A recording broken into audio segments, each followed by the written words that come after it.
जरा इमेजिन कीजिए कि सिर्फ जर्रा बराबर एरोगेंस भी जन्नत से आपको दूर कर सकता है। तो ये हदीस हमें ये समझाती है कि अल्लाह के नजदीक इंसान की वैल्यू उसके पैसे या स्टेटस से नहीं है, बल्कि उसके दिल की ह्यूमिलिटी से है। कुरान में एरोगेंस की एक और पावरफुल स्टोरी भी मिलती है, कारून की कहानी। कारून इतना वेल्दी था कि उसके खजानों की चाबियां उठाना भी लोगों के लिए बहुत मुश्किल था। लेकिन जब लोगों ने उससे नसीहत की कि अल्लाह का शुक्र करो और एरोगेंस से बचो, तो उसने जवाब दिया, this wealth was given to me because of knowledge I possess. सूरह अल-कसस की 28:278 वर्स में आप इसका रेफरेंस देख सकते हो। यानी उसने समझा कि उसकी वेल्थ सिर्फ उसकी इंटेलिजेंस और एबिलिटी का रिजल्ट था। और फिर क्या हुआ, अल्लाह ने उसे और उसके खजानों को जमीन में धंसा दिया। ये स्टोरी एक पावरफुल रिमाइंडर है कि एरोगेंस इंसान को स्पिरिचुअल डिस्ट्रक्शन की तरफ ले जा सकता है। लग्जरी लाइफस्टाइल का तीसरा डार्क साइड है इसराफ यानी एक्स्ट्रावेगेंस और वेस्टफुलनेस।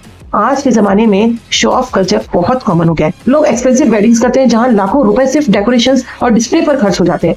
ब्रांडेड आइटम्स सिर्फ स्टेटस शो करने के लिए खरीदे जाते हैं और सोशल मीडिया पर यह सब डिस्प्ले किया जाता है। अल्लाह ताला सूरह अल इसरा के 17:27 में फरमाता है कि indeed the wasteful are brothers of the devils. ये आयत बहुत स्ट्रॉन्ग लैंग्वेज यूज करती है ताकि इंसान समझे कि वेस्टफुलनेस सिर्फ फाइनेंशियल प्रॉब्लम नहीं है, बल्कि स्पिरिचुअल प्रॉब्लम भी है। लग्जरी का एक और सडन इफेक्ट यह है कि कभी कभी इंसान सोसाइटी के पुअर लोगों से यानी गरीब लोगों से डिस्ट्रैक्ट हो जाता है। जब आप हमेशा कंफर्ट और सिक्योरिटी में रहते हो तो कभी कभी दूसरों की स्ट्रगल का एहसास बहुत कम हो जाता है। इसीलिए इस्लाम में ज़कात और सदका को इतना इंपॉर्टेंस दिया गया है।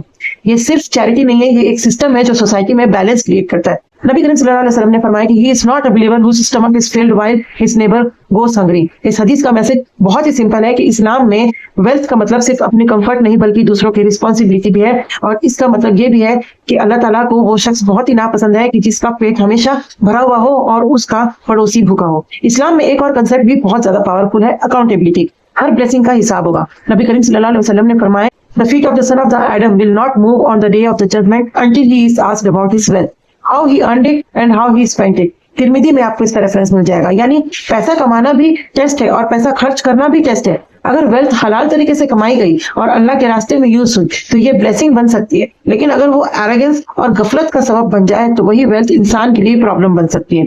लेकिन यहाँ एक इंपॉर्टेंट बात समझना बहुत जरूरी है कि इस्लाम वेल्थ को रिजेक्ट नहीं करता। हिस्ट्री के कुछ सहाबा एक्सट्रीमली वेल्दी भी थे। उनमें से एक थे उस्मान इब्न अफ़्फ़ान। जब ताबुक एक्सपेडिशन के वक्त मुस्लिम आर्मी को रिसोर्सेज की जरूरत थी तो उन्होंने अपनी वेल्थ से हंड्रेड्स ऑफ कैमल्स और ह्यूज फंड्स डोनेट किए। इसी तरह अब्दुल रहमान इब्न औफ भी एक सक्सेसफुल बिजनेसमैन थे, लेकिन उनका हार्ट दुनिया से अटैच नहीं था। वो अक्सर अपनी वेल्थ का बड़ा हिस्सा चैरिटी में दे देते थे। इससे एक ब्यूटीफुल प्रिंसिपल समझ आता है, वेल्थ हाथ में होनी चाहिए, दिल में नहीं। आप दुनिया में रह सकते हैं, अच्छी चीजें यूज कर सकते हैं, लेकिन आपका दिल अल्लाह और आखिरत से कनेक्टेड रहना चाहिए। अगर आप ऑनेस्टली देखें